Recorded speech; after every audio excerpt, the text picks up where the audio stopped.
بسم اللہ الرحمن الرحیم۔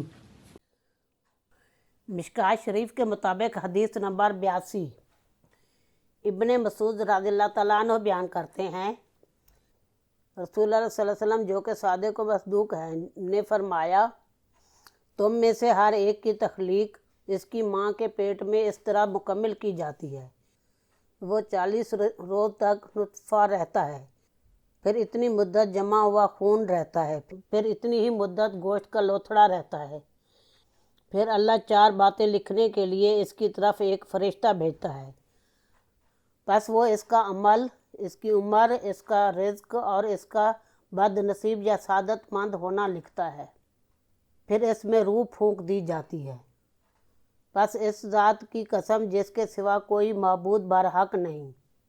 بے شک تم میں سے کوئی شخص اہل جنت کے سے عمل کرتا رہتا ہے حتیٰ کہ اس کے اور جنت کے مابین صرف ایک ہاتھ کا فاصلہ رہ جاتا ہے،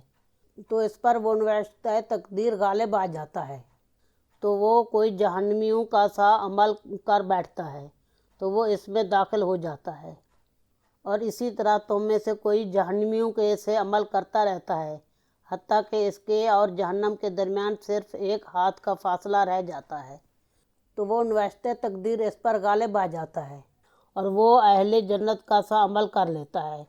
تو وہ اس میں داخل ہو جاتا ہے۔ متفقہ علیہ صحیح بخاری شریف حدیث نمبر 6594